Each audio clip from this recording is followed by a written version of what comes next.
Oke, Assalamualaikum warahmatullahi wabarakatuh. Selamat pagi, siang, sore.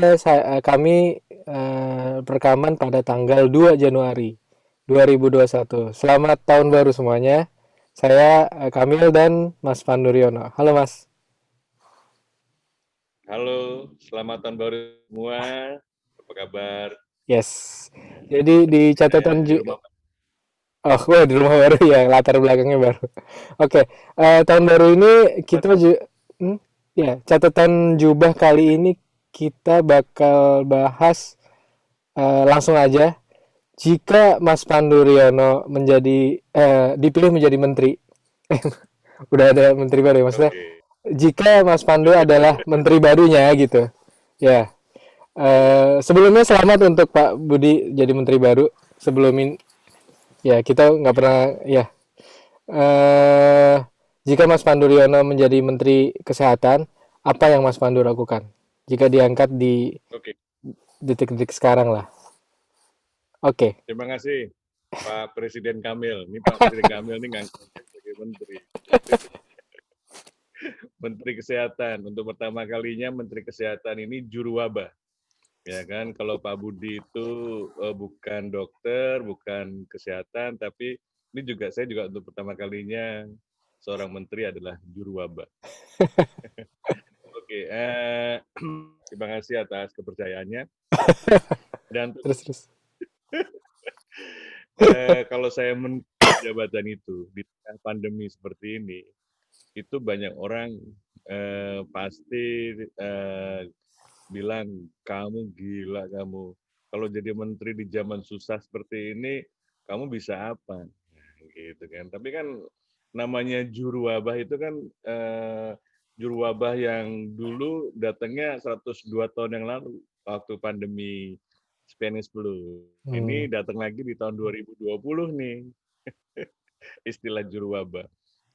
Jadi sebenarnya inilah kesempatan kalau saya jadi menteri, tugas utama saya adalah mengatasi wabah. Jadi wabah itu harus bisa terkendali. Ya, jadi pertama ya kalau jadi menteri kan saya nggak akan ngulang menteri yang terdahulu. Kesalahan-kesalahan, kebodohan-kebodohan atau keedanan-keedanan menteri yang lama yang akan diganti keedanan yang lain. Keedanan yang lain adalah mission impossible. Hmm. Makanya banyak orang menyangka pandemi di Indonesia itu sudah seperti wildfire. Ya, jadi kalau kita lihat angka reproduktif itu semua Indonesia itu di atas satu semua. Ya, jadi hampir di semua kota di Indonesia itu angka penularannya cukup tinggi di atas satu. Artinya masih terus terjadi penularan. Bayangkan berapa banyak provinsi dan berapa banyak kota yang harus kita bisa harus serempak Hmm. untuk mengatasi pandemi. Ya kan, karena ini negara kesatuan. Jadi harusnya memang koordinatif. Nah, ini yang selama ini tidak terkoordinatif dan selama ini dilakukan secara ad hoc. Ya, jadi kalau saya menteri pertama saya akan minta Pak Presiden izinkan Kemenkes mengambil alih memimpin penanggulangan. Iyalah, kamu berani? Berani, Pak. Oke. Tapi jangan saya menteri gitu kan. Nah, ini yang saya akan lakukan. Jadi dengan demikian pandemi itu akan lebih terkoordinasi, ya kan. Jadi apa yang dilakukan? Yang sebelumnya tidak ada yang namanya plan of action, ya saya akan membuat dulu rencana penanganan pandemi sampai sesuai dengan masa jabatan Pak Presiden. Nah, kalau nanti di tengah jalan saya diganti kan juga Pak. Jadi kan saya tidak bilang perencanaan di masa kepemimpinan saya, enggak, di masa jabatan Presiden. Karena Hmm. tugas saya, Pak Presiden, adalah membantu Pak Presiden yang dipercaya oleh seluruh bangsa ya, di bagian besar masyarakat Indonesia, untuk memimpin negeri ini. Jadi kita harus dukung. Jadi pertama buat planning yang bagus. Jadi bagaimana, apa sih yang harus lakukan? Ya kan, pertama, selama ini masyarakat terlupakan. Ya kan? Hmm. Pada pandangan saya, pandemi ini garda terdepannya bukan nakes. Nakes itu garda terakhir. Ya makanya karena garda terdepannya masyarakat tidak diajak sejak awal pandemi, hanya disuruh-suruh, hanya disalah-salahin, ya kan? Jadi Hmm. saya akan pecat tuh semua jubir-jubir yang nyalahin masyarakat tuh. Karena komunikasi publiknya ngaco menurut saya, tidak mengedukasi. Ini kan menteri kan, boleh dong ya. Boleh dong, boleh, boleh. Terus. Ya, ini kan output. Jadi harus mengedukasi masyarakat. Jubir itu nggak boleh nyalahin masyarakat. Hmm. Hanya jubir yang tidak ngerti konsep komunikasi publik aja yang cenderung menyalahkan masyarakat. Ini nggak bisa salah-salahan. Ini masalah kesalahan kita bersama. Kenapa bisa salah? Karena nggak ada rencana. Rencana apa? Pertama, kita harus punya tujuan. Tujuan ultimate goal-nya adalah mengendalikan pandemi. Mengendalikan pandemi adalah zero cases. Nah, gitu. Jadi zero cases tanpa vaksin loh. Tanpa vaksin Yes. dulu. Vaksin itu bagian dari untuk mengatasi pandemi. Ya kan? Jadi pertama yaitu apa yang menjadi tanggung jawab pemerintah, baik pemerintah daerah maupun pemerintah pusat, adalah memperkuat surveillance. Jadi tugas pokok Kemenkes itu menurut regulasi adalah melaksanakan surveillance penyakit. Itu udah ada. Kalau dia tidak berperan dalam penanggulangan pandemi, itu kesalahan fatal. Ya, jadi itu sebabnya kenapa ketika Pak Presiden mengizinkan Kemenkes untuk mengambil alih pimpinan ini, pertama bikin planning, tentu planningnya terbuka, semua orang bisa tahu berapa anggarannya, berapa requirement, bagaimana monitoring evaluasinya, semuanya harus tahu. Karena publik harus tahu apa yang kita lakukan. Ya, kedua adalah setelah planning itu surveillance-nya apa saja surveillance-nya? Testing. Nah, testingnya tentu testing swab PCR lah, ya kan, itu yang utama dulu, ya kan. Kita petakan, bisa nggak? Nah, yang bisa kita tingkatkan. Kalau nggak bisa gimana? Swab antigen, ya, dengan segala kekurangannya. Tidak ada tes yang sempurna. Jadi tes itu tujuannya adalah mendeteksi orang yang positif membawa virus karena kita perlu mengisolasi mereka supaya bisa putus rantai penularan. Jadi kan prinsipnya tadi zero cases. Selama ada orang yang berkeliaran tanpa gejala dengan membawa virus, selama itu akan terjadi penularan. Ya kan, ini jadi apalagi usaha saya ini akan 5 kali lipat dari yang sebelumnya. Ya kan, kenapa? Karena kita menghadapi virus yang mudah bermutasi. Ya kan, waktu saya belajar dulu, ya kan, belajar HIV, coronavirus juga, itu sangat mudah bermutasi, termasuk corona. Jadi nggak heran kalau selalu terjadi strain-strain baru. Ya, ini baru strain baru, belum yang lain gitu kan. Jadi jenis yang baru kayak SARS-CoV-2 itu bukan strain, ini masih strainnya masih SARS-CoV-2 ini. Jadi ada perubahan-perubahan. Itu saja kan biasanya akan mempercepat penularan. Ya kan? Kenapa? Pintar virus ini. Kalau HIV selalu terjadi salah copy. Ya, ini salah copy ini sengaja. Dia delete aja sebagian materi-materi ininya dan nggak kebentuk. Ya kan, varian ini dan tadinya nggak kena anak kecil gitu kan. Ya, virus itu bisa anak kecil. Jadi usaha untuk testing menemukan orang sebanyak-banyaknya itu harus maksimal. Karena selama itu masih banyak beredar di masyarakat, selama itu juga masih kemungkinan membiarkan virus ini bermutasi. Kita jangan sampai kalah, karena kalau sampai terjadi virus itu terus bermutasi, kita membiarkan kita terkalahkan. Kita harus tidak bisa terkalahkan. Ya, kedua kemudian ya itu pelacakan. Pelacakan kita harus benar-benar kita lakukan dengan semua cara. Baik teknologi, pemantauan dengan HP, dengan lain-lain itu kan semua sudah ada, tinggal di aplikasinya aja. Tadi kan karena kita mendapat dukungan masyarakat, kita ajak ya, mereka Yes. akan download langsung, ngunduh langsung. Jadi bagian daripada upaya kesadaran untuk bisa dimonitoring, ketemu orang, dan dia juga bisa tahu kalau dia berkerumun dengan banyak orang, akan ketahuan tuh ada di antara kerumunan itu kemungkinan yang membawa virus, ya kan? Jadi kita bisa meng-ID seperti itu. Yang ketiga adalah isolasi yang benar. Nah, ini isolasi yang benar ini paling penting karena dari awal itu sekarang data terakhir itu hampir 50% lebih isolasi penularan itu terjadi dalam keluarga. Ya, jadi tidak heran kita mendengar ada Keluarga di dokter istrinya bareng. kena banyak, itu kelihatan yang selebriti ya, dokter tapi yang banyak lagi keluarga-keluarga yang tidak mampu, yang juga tidak terkenal, ternyata bisa satu keluarga banyak yang kena, bahkan satu keluarga semua kena ya, tapi yang masuk rumah sakit mungkin yang memang sangat vulnerable. Nah, ini yang paling penting. Jadi surveillance-nya harus saya lipat gandakan sampai 5 kali kemampuan daya dan kecepatannya. Penting kecepatan. Tes itu nggak boleh lama. Hari ini keluar, hari ini tes, hari ini keluar. Ya karena apa? Mau dilacak terus. Ya karena kita berkejaran dengan kecepatan virus untuk menginfeksi yang lainnya. Itu dari surveillance ya. Ketiga adalah komunikasi publik. Komunikasi publiknya harus jalan masif, melibatkan semua tokoh masyarakat. Ya kan, ini yang lupa bahwa masyarakat itu sebenarnya garda terdepan. Mereka tuh harus melindungi diri mereka sendiri. Mereka tuh subjek ya? Punya Subjek ya? betul, mereka tuh subjek. Dalam pandangan pandemi itu subjek. Saya itu cuma pelayan. Menteri Kesehatan saya itu akan memposisikan sebagai pelayan. Saya akan habis-habisan dikritik oleh busur kanan, busur kiri, nggak tahu lah, ada busur-busuran sekarang. Busur kanan, busur kiri, ini busur asas. Nggak apa-apa, karena dengan demikian mereka sebenarnya ingin beri masukan. Ya kan, mungkin juga ada yang kesal gitu ya, atau mungkin ada yang pesanan ya pesanan dikit lah. Ya, jadi yang penting adalah bagaimana masyarakat boleh memberikan input sebanyak-banyaknya, ya tentu inputnya yang bisa kita akomodir ya. Kenapa kita rasionalkan nih, kenapa kita terapkan seperti ini. Kalau terapkan, tolong didukung, ya kan. Jadi ini adalah ide kalian, ide masyarakat gitu, atau ide kita bersama lah, gitu kan. Jadi ide kita bersama, bukan dari idenya masyarakat menjadi ide bersama. Dengan demikian, dalam waktu tidak terlalu lama, sistem itu harus terbangun. Jadi sistem surveillance, sistem komunikasi publiknya harus terbangun. Kenapa?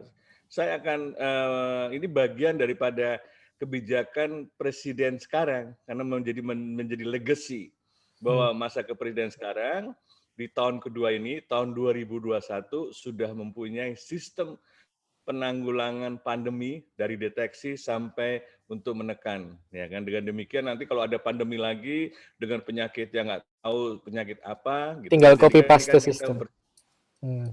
Template itu sudah ada. Yes. Template yang ada, sistemnya udah jalan. Dan ketiga adalah tadi membangun surveillance, komunikasi publik. Keempat adalah vaksinasi. Nah, ini vaksinasi. Nah, vaksinasi ini kan menjadi penting. Karena apa? Karena dia bagian elemen untuk eradikasi tadi, ya kan? Jadi yang tadi kan mengendalikan. Nah, kalau eradikasi tercapai herd immunity, ya kan? Tapi susah. Kita butuh 5 tahun mungkin, atau kalau mau dipercepat paling cepat itu 3 tahunan. Kalau mau lebih cepat lagi bisa 2,5 tahun. Tapi itu saya harus mengerahkan semua ini kemampuan semua untuk bisa mencapai 2,5 tahun. Nggak mungkin lah dalam waktu setahun itu nggak mungkin. Kalau kita tujuannya herd immunity. Nah, saya nggak mau herd immunity, ya kan? Itu tujuan objektif yang mungkin tercapai syukur enggak. Jadi apa? Mengendalikan pandemi. Ya kan? Jadi mengendalikan pandemi sampai setitik-titik rendahnya.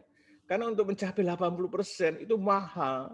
Tadi mahal kan? Mahal dan hampir butuh waktu.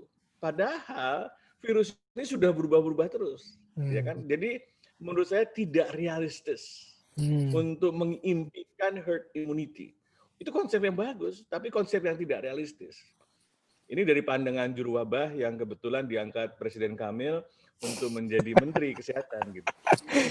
Jadi itu yang harus penting. Jadi gimana? Ya, jadi kita akan mencari target grupnya siapa? Ya pertama nakes lah, nakes. Ya kedua orang tua. Ya karena saya harus melindungi orang tua supaya jangan cepat meninggal. Karena beliau yang sudah tua ini belum selesai tugasnya memberikan kebijakan pengalaman hidupnya kepada generasi muda. Ya, bayangkan kalau semuanya orang muda berantem semua nanti. Kalau ada orang tua, kita masih punya sesuatu yang kita hargai, kita respect sebagai tanda pengikat, sebagai bagian dari keluarga. Itu loh Mas. Jadi yang perlu ini kan jangan sampai orang tua kita sebelum tuntas menyelesaikan tugasnya memberikan wejangan atau memberikan suatu contoh yang baik kemudian meninggal atau dibunuh oleh COVID ini, Yes, ya kan, jadi korban setuju, gitu, bukan setuju. dibunuh. Nah, ini Karena penting. di data yang kita kumpulkan, orang tua dibanding dengan orang muda, dengan generasi muda itu punya kesempatan meninggal jika kena COVID itu 90 kali lipat. Itu sebuah angka Wah, yang tinggi. iya. Jadi harus dilindungi, Angka. setuju. Iya. Jadi tadi isolasi mandiri di rumah itu jadi tidak mungkin karena juga untuk melindungi orang tua. Ya, jadi Hmm. udah ada, di primary prevention udah ada. Nah, secondary prevention tadi. Ya, jadi pertama nakes, kemudian orang tua, kemudian orang yang kemungkinan menjadi potensial spreader. Nah, siapa mereka? Nah, ini orang-orang yang berinteraksi dengan banyak orang. Ya, mungkin pejabat publik atau guru, ya kan, dengan murid. Kita harus mengaktifkan, mendukung supaya proses belajar mengajar ini bisa lebih cepat terjadi pemulihannya, ya kan. Nanti sekolah akan dibuka dengan kombinasi tes antigen sama vaksinasi. Ya, dengan demikian maka anak menjadi penting. Anak sekolah menjadi penting, guru menjadi penting. Jangan sampai hanya guru saja, nggak bisa. Ya, jadi kita melihat suatu community yang hidup bersama. Ya, kalau misalnya berdasarkan prioritas wilayah, wilayahnya bukan berdasarkan provinsi. Jabodetabek misalnya, itu satu provinsi kehidupan. Ya, Surabaya dengan daerah sekitarnya, situ Bondo dan sebagainya itu. Ya kan, karena mobilitas penduduk menjadi penting. Jadi kita punya strategi vulnerable population, kita punya strategi matriks kelompok umur pada kelompok-kelompok tertentu. Dengan demikian, kita dalam waktu nggak sampai terlalu lama, kita bisa menekan penularan pada mereka-mereka yang memang karena kegiatannya kemungkinan menjadi korban daripada penularan COVID ini. Ya, jadi jangan memikirkan herd immunity. Herd immunity kan terlalu simplifikasi. 80% dari penduduk enak aja, dari mana 80% duit siapa? Ya kan? Maksudnya gitu loh. Jadi berpikir simple, tidak strategis itu bukan berpikir atau menerima konsep herd immunity, ya kan, begitu saja semua orang bisa, ya kan, semua orang bisa menghitung tuh berapa angkanya dan ya nanti yang penting gimana. Jadi objektifnya apa? Objektifnya penularannya menurun. Bagaimana menurun? Artinya juga menurun. Ya, angka Hmm. reproduktif infeksi menurun di bawah 1. Itu paling penting, di bawah 1, di bawah 1. Jadi ya, Hmm. yang penting terkendali sampai maksimal. Masih ada kasus, tapi tidak menjadi potensial public health problem. Ya, dengan demikian Pak Presiden, karena pandemi sudah terkendali, Bapak Presiden bisa memerintahkan Menteri Perekonomian untuk memulihkan ekonominya secara bertahap. Bertahap loh Pak, jangan digas, nanti kasihan ini masih banyak yang belum belum belum siap untuk dilakukan, untuk disiapkan. Jadi dengan demikian maka prioritasnya penanganan pandemi. Tanpa penanganan pandemi, mau bikin undang-undang cipta kerja, undang-undang cipta uang, undang-undang cipta macam-macam, nggak akan jalan. Karena akar masalahnya di pandemi. Bisa diatasi? Bisa. Jangan diseimbangkan. Ini nggak ada, ini bukan program keseimbangan. Ini bukan program yin and yang, bukan program harmonisasi, tapi program prioritas berdasarkan masalah. Kita harus memilih yang punya daya ungkit tinggi atau the biggest leverage impact. Nah, bahasa Inggrisnya kayak gitu. Itu dalam manajemen penanganan wabah modern seperti itu. Bagaimana kita memilih kelompok usia dan kelompok sasaran itu berdasarkan yang punya daya ungkit tinggi untuk menekan penularan. Jadi targetnya di penularan. Dengan demikian Pak Presiden, saya juga akan menyiapkan, menata kembali sistem kesehatan kita, kesehatan publik. Ya, kesehatan publik itu artinya gimana? Pelayanannya, tenaga kesehatannya harus sejahtera. Ya, Yes. karena kita tahu bahwa mereka itu memang bekerja keras gitu. Ya memang kalau mau dibatasi hanya boleh praktek di satu tempat gitu kan, ya boleh, tapi dengan gaji yang cukup gitu atau paling banyak 2 tempat, tapi satu tempat aja lah. Ya kan supaya kita makin banyak dokter gitu kan. Kalau kalau kalau ada satu dokter yang paling populer sampai 5 kali tempat praktek itu tidak adil untuk generasi dokter mudanya. dia menguasai pasar itu nggak boleh itu. Nggak boleh terjadi lagi monopoli pelayanan kesehatan, masuk farmasi dan sebagainya. Dan yang paling penting adalah dukungan finansial. Jadi universal health coverage yang menjadi amanat dunia itu harus diwujudkan. Ya, jadi setiap orang itu harus punya asuransi. Nah, ini yang paling penting. Jadi setiap orang itu, setiap warga negara Indonesia menjadi anggota dari asuransi nasional. Ya, dengan demikian maka yang mampu bisa membayar lebih banyak dan pilihannya banyak, ya pilihannya.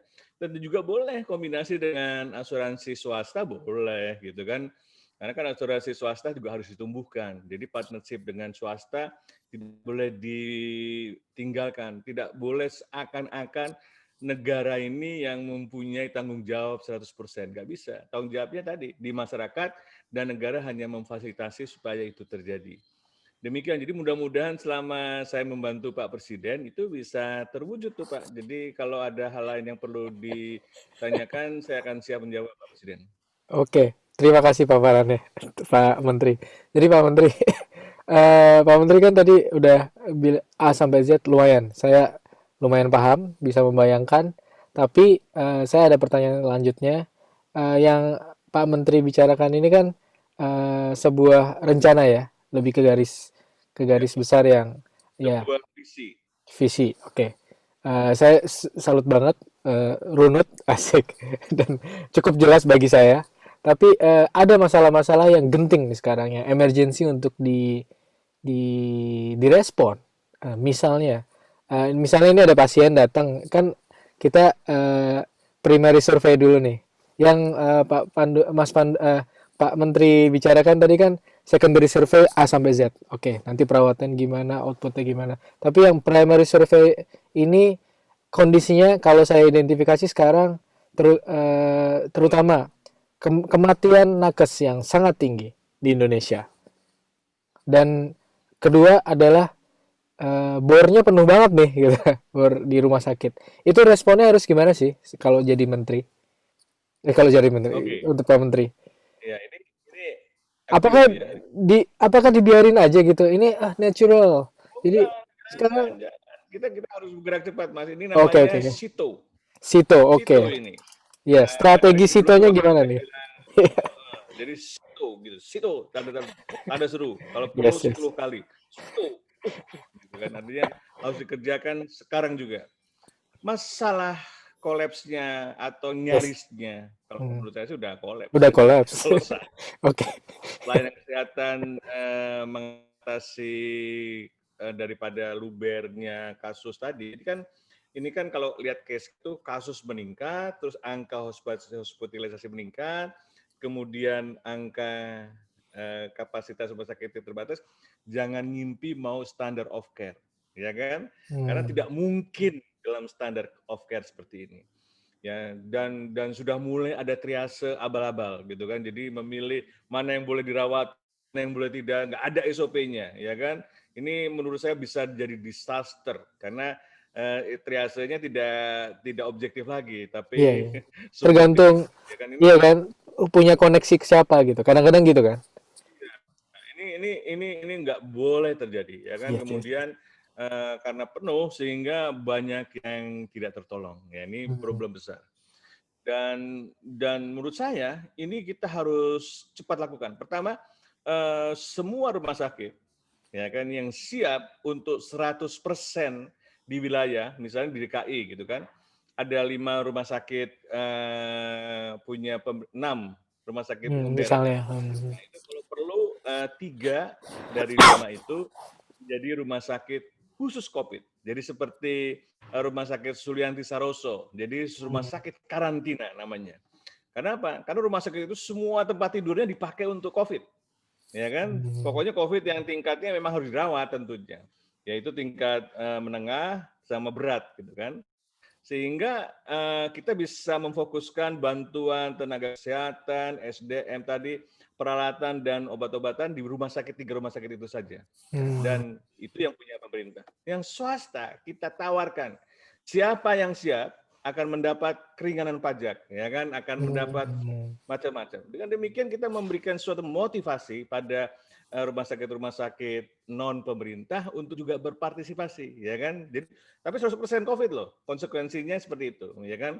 Jadi dengan demikian kita bisa melonggarkan, jadi bisa menampung, ya, menampung. Nanti kalau masih kurang, kita tawarkan lagi. Kita harus punya ini, jangan bikin rumah sakit baru, tidak mungkin. Jangan bikin rumah sakit lapangan. Itu bukan zamannya sekarang bikin rumah sakit di lapangan. Kita bukan zaman perang.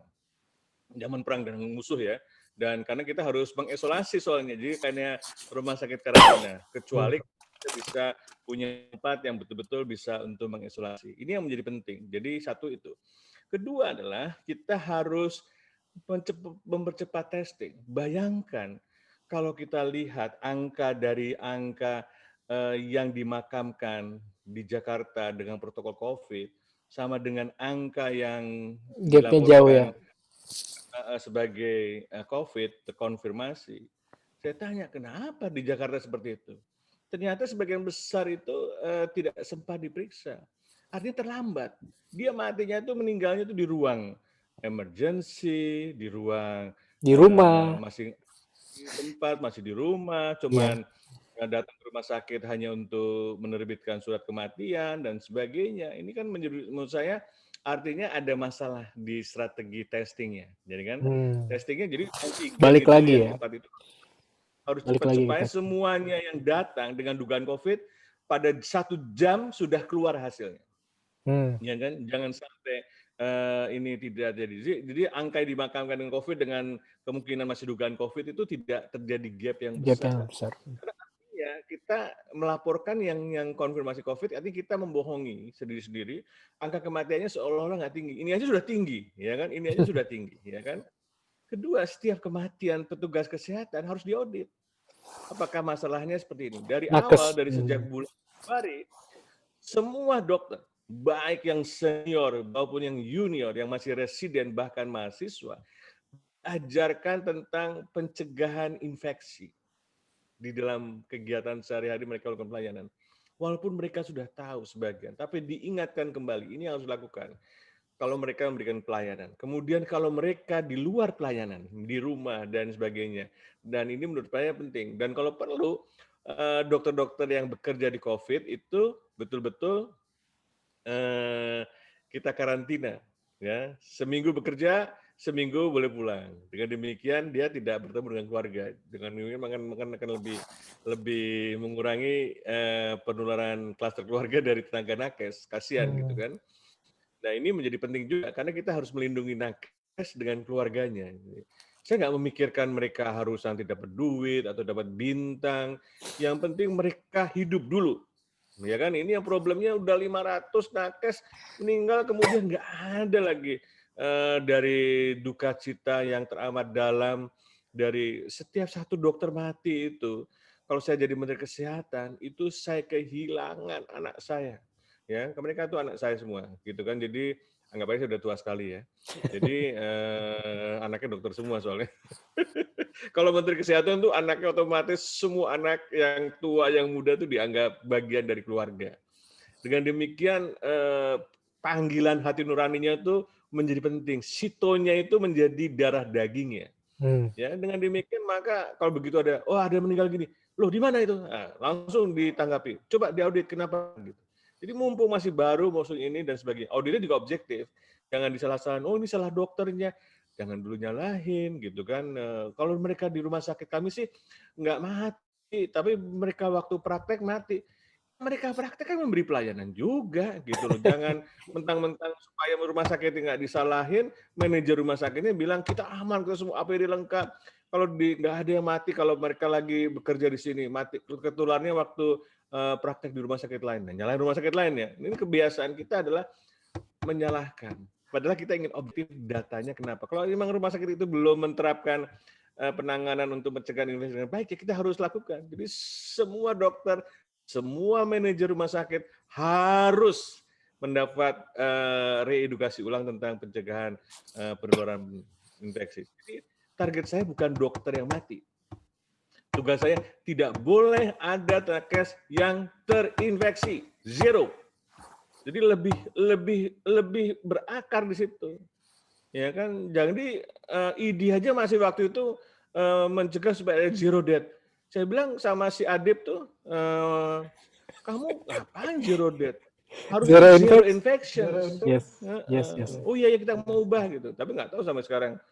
Ya, jadi ini yang menunjukkan mindset kita tuh mindset terhambat semua, mindset menunggu. Kita nggak boleh, kita harus lebih dini, karena kalau sudah terjadi itu yang kita kerjakan hampir sia-sia gitu. Jadi menjadi itu frustasi. Ya, prinsip saya kan supaya tidak boleh terinfeksi, baik nakes maupun penduduk. Gimana caranya itu? Ya itu. Jadi usahanya semua adalah mencegah infeksi. Boleh ada si COVID ya kan, tapi dia tidak akan mungkin menginfeksi rakyat Indonesia dan juga nakes Indonesia. Masuk, masuk. Terima kasih Pak Menteri. Saya kira cukup ya. Ini cukup padat dan jelas. Saya percaya Pak Menteri bisa melakukan tugasnya. Terima kasih. Kapan saya dilantik, Pak? Nanti dulu. Saya juga nggak mau jadi presiden sebenarnya. Oke. Oke. Iya. Ini cuma harapan dari ambisi jadi menteri. Nggak pernah pikiran saya mau jadi menteri. Iya. Jangan sampai kita dikira ambisi ya. Saya nggak mau jadi presiden. Iya. Supaya Pak Budi mudah-mudahan kalau mendengar ini bisa terinspirasi lah. Terinspirasi. Kalau saya disuruh ngulang lagi, nggak apa-apa kok. Tapi ini ada rekamannya kok, bisa diulangi berkali-kali. Ya, semoga mendengarkan dan memahami, setidaknya orang-orang yang menonton ini bisa berpikir lah ya. Harusnya begini, harusnya begitu. Terima kasih Mas Pandu. Sampai jumpa di catatan Jabah selanjutnya. Terima kasih. Saya stop.